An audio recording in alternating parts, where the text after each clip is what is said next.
OK, alors le numéro 6, c'est probablement le plus beau numéro là, de notre série d'exercices de révision. Ça fait un retour sur plein de choses de troisième secondaire. On te demande de trouver la règle. Donc, on a ici, on va avoir une fonction affine. Donc, la forme y est égale à ax plus b. Vous en avez déjà eu quelques-unes à trouver dans le document, mais en plus, on va rajouter des notions de volume, d'unité de mesure, donc un problème quand même assez complet. Donc, la question, trouver la règle de la fonction qui permet de calculer la hauteur de l'eau en fonction du temps écoulé. Donc, la première chose que je vais faire ici, là, m'arrêter aux variables, la hauteur en fonction du temps. Alors, dans la démarche, je vais toujours te demander de venir identifier tes variables. Ici, j'écris X et Y, mais on pourrait prendre des lettres représentatives. Je pourrais prendre T pour le temps, H pour la hauteur. C'est comme vous voulez. Donc, ici, la variable dépendante, c'est la hauteur qu'on mesure. Ici, on te le dit en mètres. Et X, c'est le temps en minutes. Habituellement, quand tu as un problème comme ça où on te demande de trouver la règle d'une droite, tu vas avoir 2 points, puis à partir de ces 2 points-là, tu vas utiliser là, tu vas calculer ton taux de variation, puis ensuite aller trouver ta valeur initiale ou ton ordonnée à l'origine. Ici, ben, ces mesures-là, tu dois les trouver, ces 2 points-là. Donc, on te donne une quantité ici d'eau dans la piscine, donc 65 000 litres d'eau, 65 025 litres d'eau, lorsqu'elle est pleine au rebord. La piscine, on dit là que c'est une espèce de prisme comme ça, à base rectangulaire. Donc, on sait que le volume du prisme, c'est l'air la base fois la hauteur.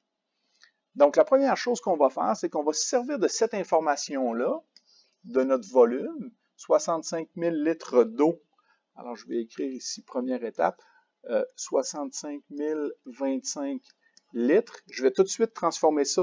Les litres, c'est une unité de capacité. Je vais venir mettre ça en volume, 65 025 décimètres cubes, ou encore en mètres cubes, ça va faire 65,025 mètres cubes. Et c'est à partir de, c'est avec cette information-là que je vais venir trouver la hauteur totale de la piscine. Donc, deuxième étape, la hauteur de la piscine. Alors, puisque V est égal à l'air la base fois la hauteur, j'ai que 65,025 est égal à l'air de la base. Mais c'est quoi l'air de la base? On connaît nos deux mesures ici qui sont de 4,25 par 8,5. Donc, 4,25 fois 8,5 fois ma hauteur.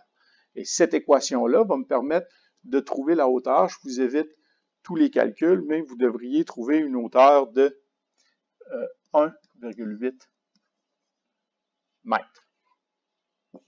Ça, c'est la hauteur totale de notre piscine. Alors, je vais venir en troisième étape. Je vais venir voir, bon, mais la hauteur initiale. Quelle est la hauteur au temps 0? Donc, hauteur initiale.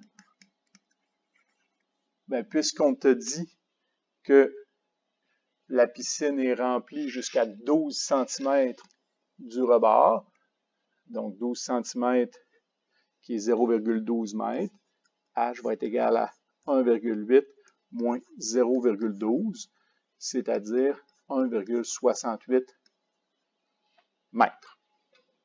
Ensuite, la hauteur à 20 minutes.